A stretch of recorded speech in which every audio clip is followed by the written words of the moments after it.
In this video, we discover how to elevate your oil painting using unconventional tools and techniques.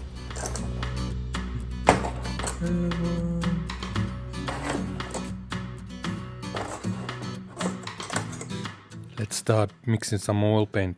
Very basic. We got the yellow ochre, we got ultramarine blue and cobalt blue plus Indian yellow. So let's just get started, and most important, let's have a fun.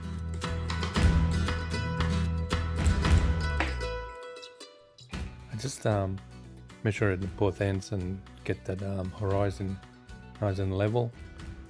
Usually I pick up the largest palette knife for this purpose. On the top, just using the big plate. So on the top I put the ultramarine blue and cobalt blue under the ultramarine blue and titanium white in the middle, and then Indian yellow on the bottom.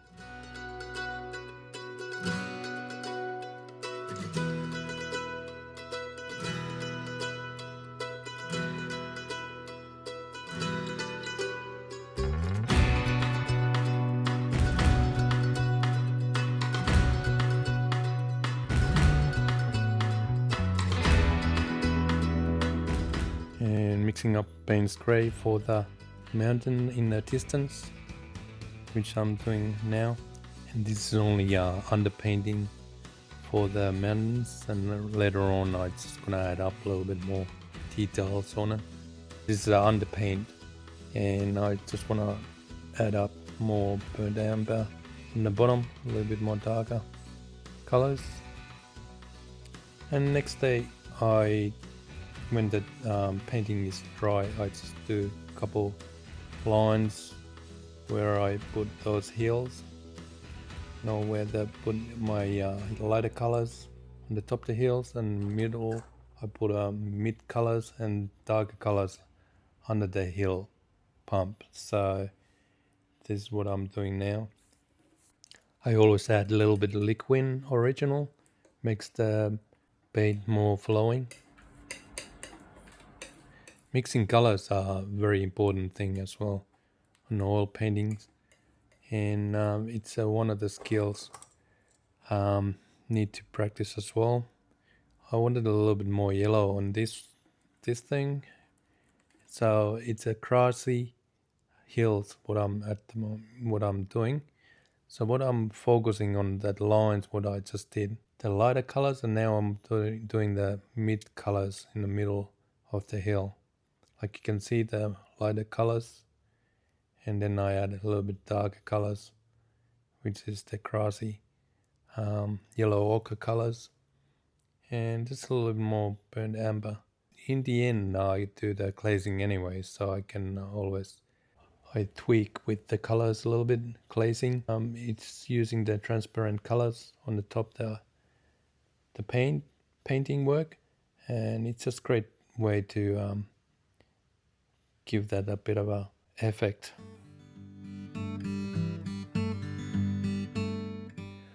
My plan is to build up the texture on the front, which is the grassy texture, and using the rough brush as well to get those nice grooves for the grass.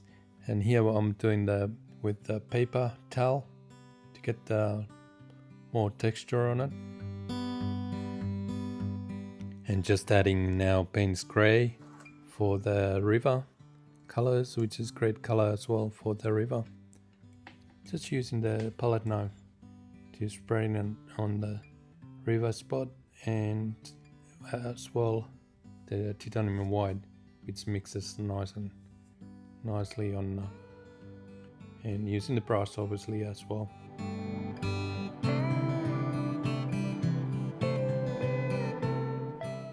Just show you how to do more texture on the grass.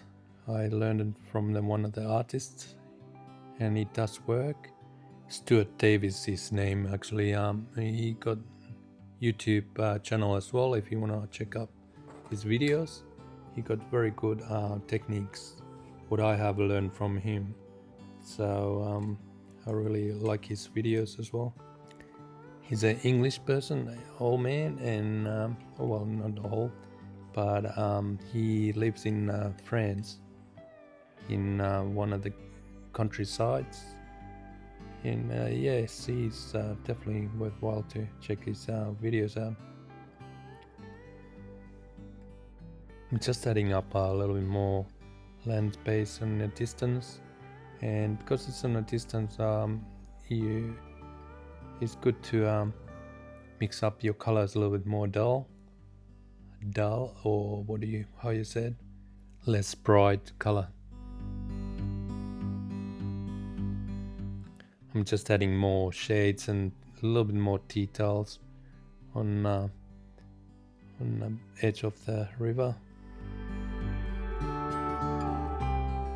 and adding up a little bit more contrast on grassy land as well. Little fan process are really good for this purpose, for distance grasses.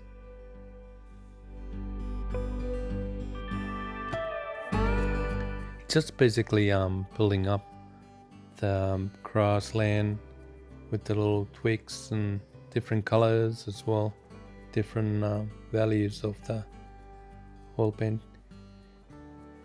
And yes, I'm standing and not sitting down, and after 2 days I'm just getting ready for the trees and the line of trees on the hills and stuff. I show you how to do that with masking tape. I just rip it in the middle. And why I do this, because it's more natural, that it's not a straight line, so it's a little bit hilly. That masking tape keeps it nice and natural when you rip it in the middle.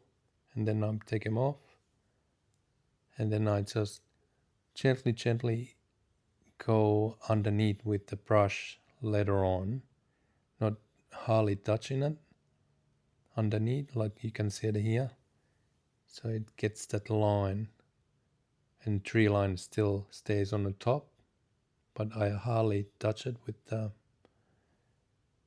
brush. It just gives that natural look, like you can see it here. And here we go with my favorite hard roll paper roll. I just roll it on my hand, and then I just bit by bit I tap it on the board, the panel, obviously still using my ripped masking tape, and do the same thing. I just wipe it with my brush, just hardly touching it, so get the tree line on top. So this is my favorite method to do those trees, and using the olive green. And like you can see here, I just get it bigger and bigger because it's getting more closer and closer.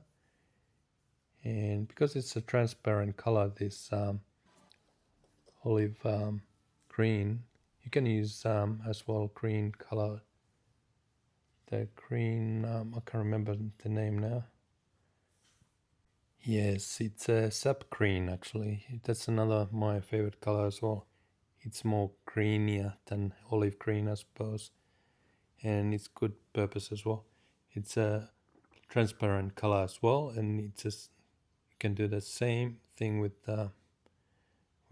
sap green as well, but it's more like summer green, that one.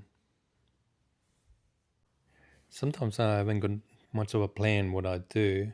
I just step back and have a look what it needs to be adding up for the scenery, and I decide then and what need to be added up, like little bushes as well. Sometimes I feel like it needs a little bit more, And now I'm starting to paint that house, a little farmhouse.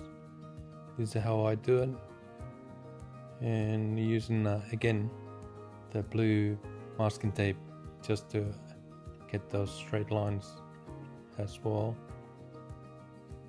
and it helps a little bit. Just taking that first blue masking tape off, and I got that nice straight line for the roof, and just adding up the rest of the house. As usually I just keep the colors very monotone because I can do the glazing afterwards. I can add up different colors on the house and it works well. I did add glazing on the roof, which is burnt sienna. It's a beautiful color as well. It can be used for reflection for the sunset, and well, I've been using a lot of that on those purposes as well. And here I'm just using burnt amber just to give that a little bit more contrast underneath that house, and fixing up a few highlights and fixing up a little bit my river as well. And now I'm starting with the distant mountains, and this is an easy part actually. You just add a little bit Payne's gray and titanium white together, and it gives that a little bit like a cloudy look, and you can actually shape it up whatever you want to do. Like you can see I have add up a little bit more on the top and just leave some of the mountains, like a distant mountains, on the bottom. Now we're getting to the glazing part, which is raw sienna, burnt amber, and burnt sienna I'm using for glazing. They are transparent colors. You don't need a lot because we are using very thin layer on the top of the main painting. It just gives that nice transparent color, like you can see it here. It just randomly just put them on the top of the painting, and obviously I'm gonna put a little bit more darker on the bottom. And because it is grass, it actually got very different colors all over the place. And here I'm using a flat paper towel to wipe those excess paint, but the paint actually stays in the grooves, so the excess on the top I'm just wiping it off. And again here I'm just adding up more darker colors randomly just to make more contrast with the grass.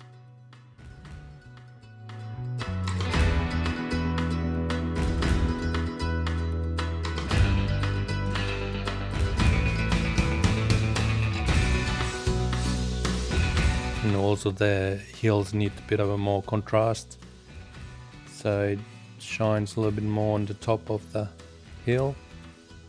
And this is a glazing, and it does work, and it's really fun to do in the end. And I decided to add up one more tree on the front of the house.